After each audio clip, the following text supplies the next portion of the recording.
Before we can tell you how the telephone works, we must say a little about sound.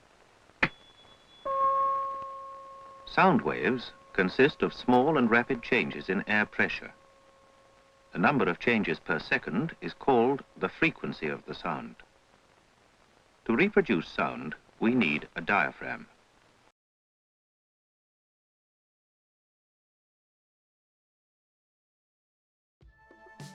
Bayangkan, dunia di mana suara yang kita anggap biasa, seperti percakapan sehari-hari, tawa, atau kata-kata penuh emosi, tidak bisa terdengar. Sebuah dunia yang terisolasi dalam kesunyian, di mana jarak memisahkan kita lebih jauh dari yang kita bayangkan. Namun berkat seorang pria, dunia kita mulai terhubung kembali. Seorang pria yang tak hanya menemukan sebuah alat, tetapi membuka jendela ke dunia yang lebih besar, lebih cepat, dan lebih terhubung. Alexander Graham Bell, seorang penemu yang dikenal sebagai pencipta telepon, mengubah cara kita berkomunikasi selamanya. Namun di balik penciptaan alat tersebut, ada cerita yang jauh lebih dalam, sebuah kisah tentang dorongan pribadi, keluarga, dan sebuah ide yang menantang batas-batas waktu dan ruang. Kisah tentang bagaimana satu orang dengan visi besar berjuang untuk menghubungkan dunia. Bell tidak hanya terfokus pada teknologi, tetapi juga pada masalah yang lebih pribadi. Bagaimana membuat dunia yang terisolasi dan terpencar menjadi lebih dekat. Ia percaya bahwa suara adalah jembatan bukan penghalang, dan ia bertekad untuk membuktikan bahwa suara yang begitu esensial dalam hidup kita dapat melintasi batasan fisik, menghubungkan kita dari satu tempat ke tempat lain di dunia yang semakin terhubung. Inilah kisah Alexander Graham Bell, seorang penemu yang memberikan suara pada dunia, merintis perjalanan telekomunikasi, dan meletakkan dasar bagi cara kita berkomunikasi di era modern. Ini adalah kisah tentang inovasi, determinasi, dan warisan yang tetap hidup hingga hari ini.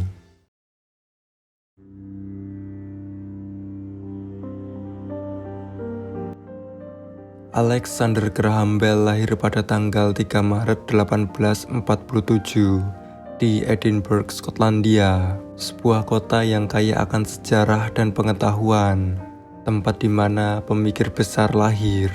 Tetapi di balik kisah kesuksesannya, ada sebuah perjalanan panjang yang dimulai dari rumah kecil di tengah kota ini.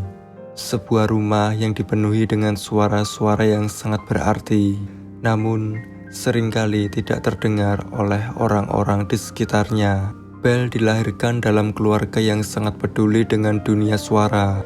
Ayahnya, Melville Bell, adalah seorang ahli fonetik, seseorang yang mempelajari bagaimana suara diproduksi dan disampaikan oleh manusia. Melville percaya bahwa dengan memahami suara, seseorang bisa memperbaiki cara berbicara dan bahkan mengatasi hambatan bahasa.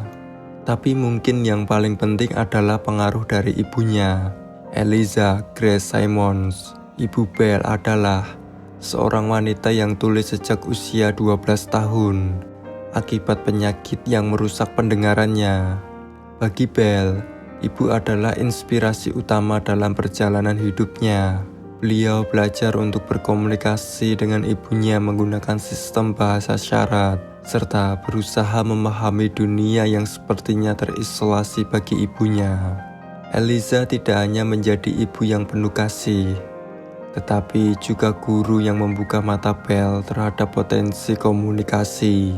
Meskipun ibunya tidak dapat mendengar, Bell percaya bahwa dunia masih bisa terhubung melalui suara yang belum dimengerti sepenuhnya oleh banyak orang. Kecintaan Bell terhadap dunia suara dan pendengaran dimulai dari sini. Sejak kecil, Bell merasa terpanggil untuk mengeksplorasi bagaimana manusia bisa berkomunikasi lebih efektif. Bukan hanya dengan kata-kata, tetapi juga dengan menggunakan teknologi. Ketertarikannya pada suara bukanlah sekedar keinginan untuk mengerti fenomena fisik, namun lebih kepada harapan untuk membantu orang-orang yang mengalami hambatan komunikasi, seperti ibunya. Bell menghabiskan masa mudanya di Skotlandia dan Kanada, mempelajari berbagai bahasa dan ilmu tentang suara, sekaligus bekerja sebagai guru. Tapi dalam benaknya, ada sebuah pertanyaan yang tak pernah berhenti. Bagaimana kita bisa mengirimkan suara melalui udara, atau bahkan lebih jauh lagi, melalui kawat? Bukan hanya pengetahuan yang mempengaruhi perjalanan hidup Bell, ada juga pengalaman emosional yang mendalam. Ketika Bell masih muda, ibunya semakin kehilangan pendengarannya, membuat Bell semakin terobsesi untuk mencari cara agar ibunya dan orang-orang yang tuli lainnya bisa mendengar lebih jelas.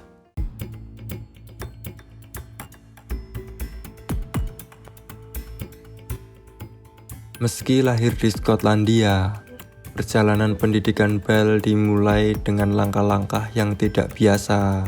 Ia dibesarkan dalam keluarga yang sangat menekankan pentingnya pendidikan dan komunikasi. Ayahnya, seorang ahli fonetik terkemuka, mengajari anak-anaknya tentang pentingnya memahami suara dan bahasa sejak usia dini. Melville tidak hanya mengajarkan teori fonetik, tetapi juga membimbing Alexander dalam eksperimen-eksperimen terkait suara yang kelak akan sangat berpengaruh pada penemuannya. Meskipun ia dilahirkan dalam keluarga akademis yang sangat terdidik, perjalanan Bell dalam pendidikan formal tidak berjalan mulus. Pada usia muda, Bell mengalami kesulitan di sekolah. Ia sering merasa bahwa kurikulum tradisional tidak mengikutinya dengan baik. Sebagai seorang anak yang cerdas dan penuh rasa ingin tahu, Bell lebih tertarik pada eksperimen ilmiah, terutama di bidang komunikasi dan suara, yang lebih sesuai dengan minat dan bakatnya. Bell melanjutkan pendidikannya di sekolah yang berbeda di Skotlandia dan Kanada, di mana ia terus mengembangkan kecintaannya pada dunia suara dan bahasa. Namun, pendidikan formal Bell seringkali dibayangi oleh rasa frustasi. Di Kanada, Bell mulai merasa bahwa sekolah tidak memberinya ruang untuk mengekspresikan kreativitasnya. Dan disinilah ia mulai menggali potensi yang lebih besar, mencari tahu bagaimana suara bisa ditransmisikan, bahkan tanpa perlu berada dalam jarak dekat. Pada usia 23 tahun, Bell kembali ke Inggris untuk mengajar di sekolah tuli di London. Di sini, ia menemukan panggilan hidupnya. Meskipun ia tidak memiliki gelar formal dalam bidang sains atau teknik, Bell memiliki kemampuan yang luar biasa dalam memahami mekanisme komunikasi, terutama dalam membantu orang yang tuli berkomunikasi lebih baik. Bell mulai mengembangkan metode pengajaran inovatif untuk membantu mereka yang kesulitan dalam berkomunikasi dengan cara tradisional. Tapi pengaruh terbesar bagi Bell datang bukan hanya dari pendidikannya, tetapi dari hubungan dekatnya dengan ibunya yang tuli. Ibu Bell mengajarkan cara berkomunikasi tanpa suara, mengandalkan sentuhan, ekspresi wajah, dan gerakan tubuh. Bell percaya bahwa manusia dapat mengatasi hambatan komunikasi apapun, dan itu mendorongnya untuk mengeksplorasi kemungkinan besar tentang bagaimana suara bisa dipindahkan lewat kabel dan udara. Di saat yang sama, Bell juga mulai bekerja di bidang penelitian dan eksperimen tentang transmisi suara di Boston. Ia mengajar di sekolah tuli untuk masyarakat tuli, tempat di mana ia bertemu dengan seorang murid yang kelak akan menjadi partnernya dalam eksperimen besar, Thomas Watson, seorang teknisi muda yang cerdas dan penuh semangat. Pada tahun 1874, saat Bell masih bekerja di Boston, ide tentang bagaimana Suara bisa ditransmisikan melalui kawat, mulai berkembang di benaknya. Ia percaya bahwa mungkin saja suara bisa dikendalikan melalui gelombang listrik, sebuah gagasan yang akan membawanya pada perjalanan panjang menuju penemuan telepon. Walaupun Bell memiliki pendidikan yang tidak sepenuhnya formal dalam bidang teknik, ketekunannya dalam penelitian dan eksperimen memperlihatkan bahwa ia memiliki keterampilan intuitif yang luar biasa. Tidak ada yang tahu pasti kapan Bell pertama kali memiliki visi tentang telepon. Namun, satu hal yang pasti, perjalanan karirnya adalah campuran antara pengetahuan formal yang diperoleh dari ayahnya, pengalaman pribadi dengan ibunya, serta kecerdikan dan rasa ingin tahu yang tak terbatas.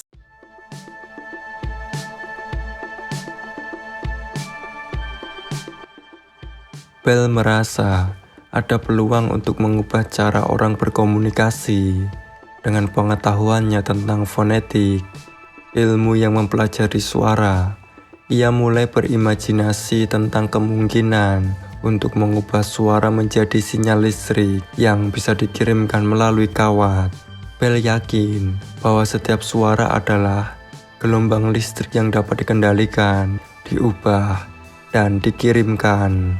Tantangan terbesar adalah bagaimana mengubah gelombang suara menjadi arus listrik yang bisa ditransmisikan. Bell tidak hanya mengendalikan teori, tetapi juga eksperimen praktis yang intensif.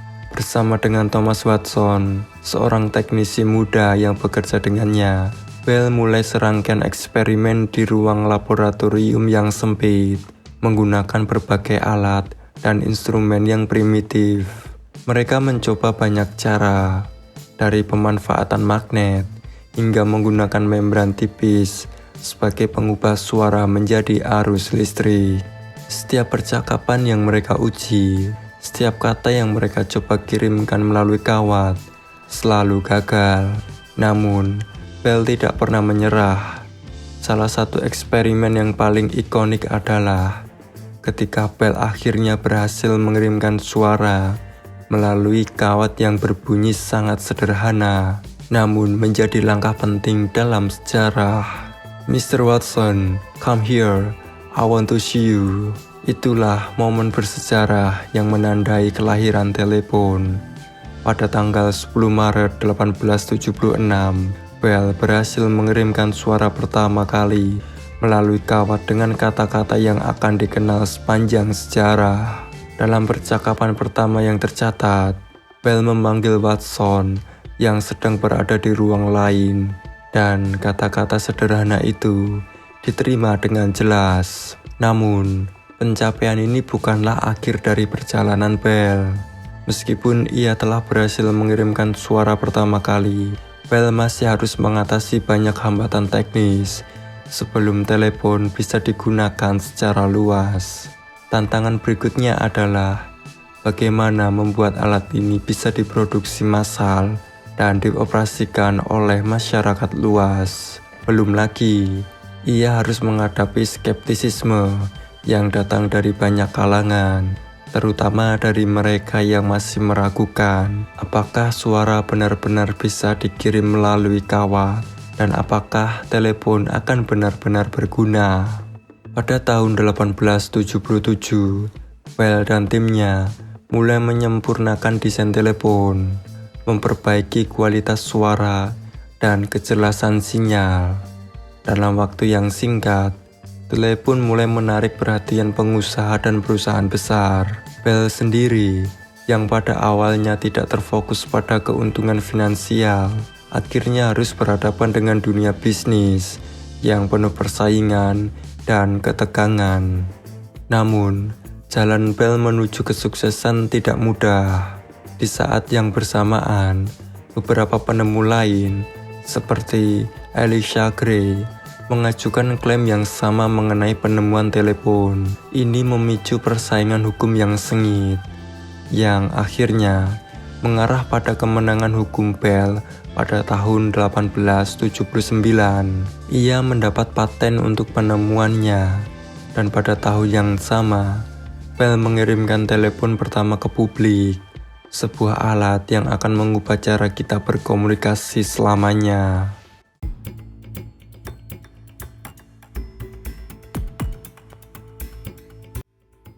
Setelah penemuan telepon, perubahan besar segera terjadi. Namun, meskipun telepon pertama kali dipatenkan pada tahun 1876, perjalanannya menuju penerimaan luas dan implementasi global tidaklah mudah. Setelah penemuan itu, Bell dan timnya harus berhadapan dengan tantangan teknis dan komersial yang luar biasa. Telepon pertama kali dipasang di kantor-kantor besar, tetapi penggunaannya terbatas, kualitas suara yang buruk, dan kebutuhan akan kabel panjang yang terpasang di tanah membuat telepon sulit diakses oleh masyarakat umum.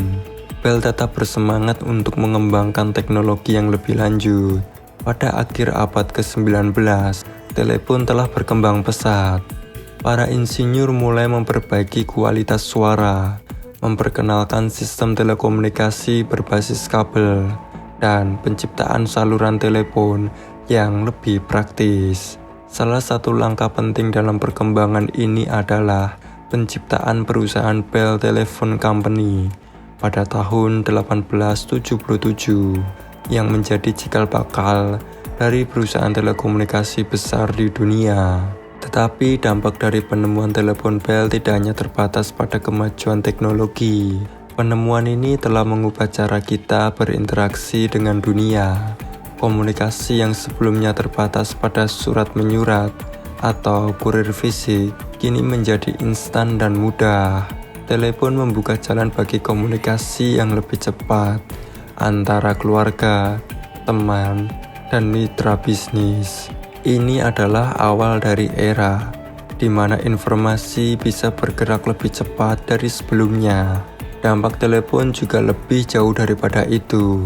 Penemuan ini mempengaruhi dinamika sosial di seluruh dunia. Orang-orang kini dapat berkomunikasi dengan lebih mudah, yang pada gilirannya mempercepat perubahan sosial. Dunia menjadi lebih kecil, lebih terhubung, dan lebih terbuka. Penemuan telepon juga memainkan peran penting dalam berbagai peristiwa sejarah, dari Perang Dunia, di mana komunikasi cepat menjadi sangat penting, hingga masa-masa kemerdekaan negara-negara yang saling berhubungan. Namun, dampak terbesar dari penemuan telepon mungkin adalah bagaimana ia menjadi simbol kemajuan. Bell, yang awalnya hanya seorang pria dengan ide besar, kini dikenal sebagai pelopor di bidang telekomunikasi. Warisannya tak hanya mencakup telepon sebagai alat komunikasi, tetapi juga sebagai pendorong revolusi dalam dunia teknologi dan hubungan sosial.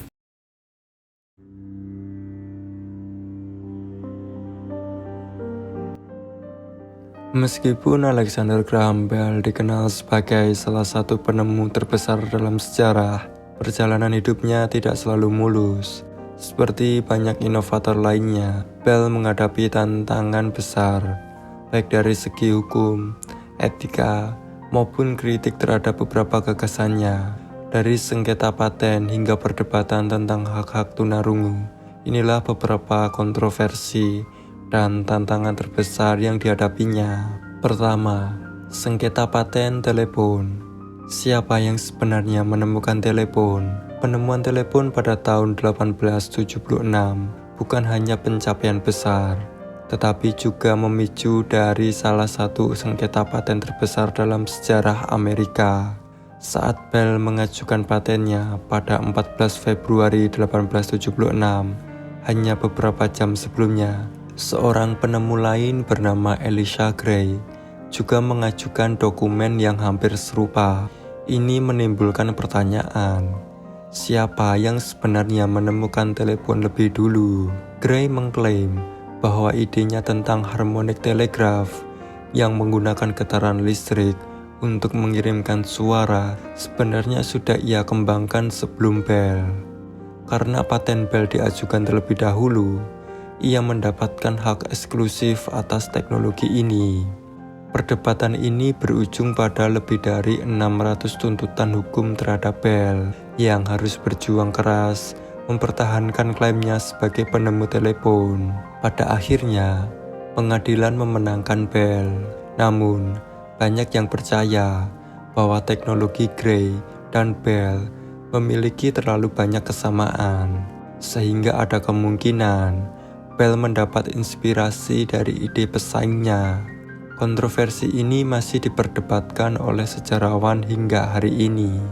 2. Konflik dengan komunitas tunarungu. Apakah Bell menghambat bahasa isyarat? Sejak muda, Bell sangat terlibat dalam pendidikan tunarungu, terinspirasi oleh ibunya yang mengalami gangguan pendengaran. Meski niatnya baik, beberapa pendekatan yang ia gunakan menuai kontroversi besar. Bell adalah pendukung metode oral dalam pendidikan tunarungu yang berfokus pada pelatihan berbicara dan membaca gerak bibir, bukan menggunakan bahasa isyarat. Ia percaya bahwa tunarungu seharusnya belajar berbicara agar dapat berintegrasi lebih baik ke dalam masyarakat yang mayoritas pendengar. Namun, banyak anggota komunitas tunarungu yang menentang pendekatan ini. Mereka merasa bahwa bahasa isyarat adalah bagian dari identitas mereka, dan metode oral justru membatasi ekspresi alami mereka. Beberapa bahkan menuduh Bell sebagai sosok yang mencoba menghapus budaya tunarungu.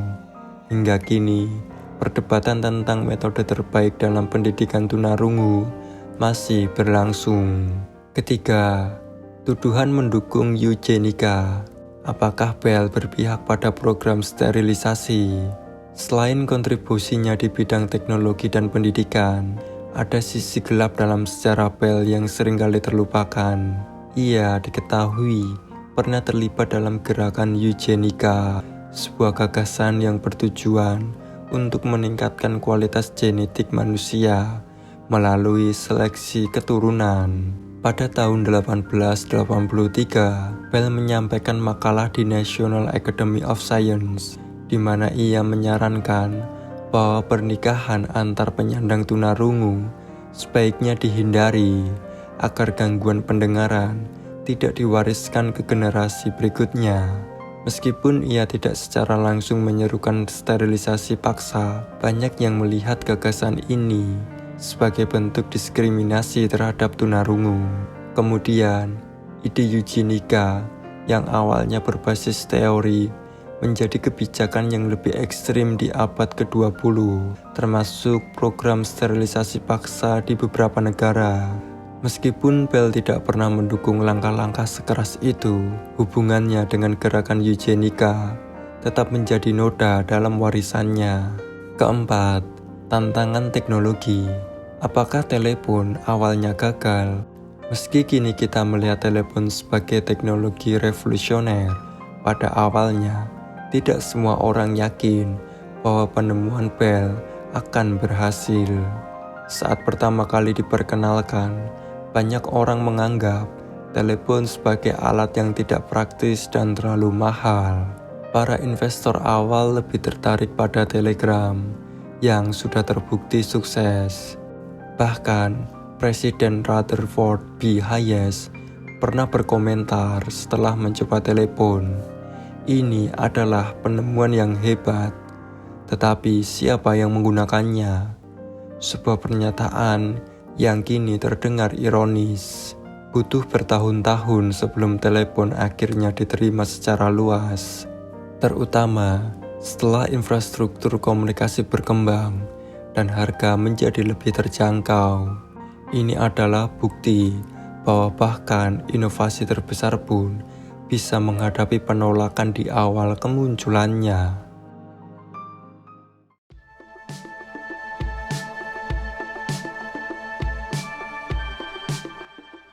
Ketika kita memikirkan Alexander Graham Bell, kita sering mengingatnya sebagai penemu telepon, sebuah inovasi yang mengubah dunia. Namun, Warisannya jauh lebih luas daripada sekedar alat komunikasi. Bell bukan hanya seorang ilmuwan, tetapi juga seorang pendidik, visioner, dan sosok yang meninggalkan jejak mendalam di berbagai bidang ilmu pengetahuan dan teknologi. Penemuan Bell di tahun 1876 hanyalah awal dari revolusi komunikasi, dari kabel pertama yang menghubungkan kota-kota hingga jaringan global yang memungkinkan percakapan lintas benua. Dunia tak pernah sama lagi setelah telepon ditemukan. Dengan adanya telepon, komunikasi menjadi lebih cepat dan efisien, mengubah cara bisnis dijalankan, hubungan sosial dibentuk, dan informasi disebarluaskan. Perusahaan yang ia dirikan berkembang menjadi AT&T, salah satu raksasa telekomunikasi terbesar di dunia saat ini. Di luar teknologi, Bell juga memberikan kontribusi besar dalam pendidikan, terutama bagi komunitas tunarungu.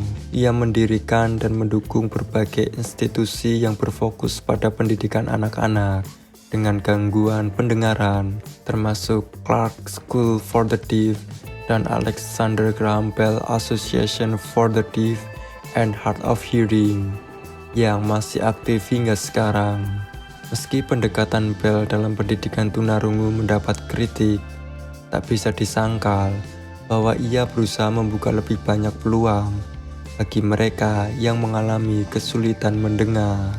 Banyak yang tidak menyadari bahwa Bell juga berkontribusi dalam berbagai bidang sains lainnya.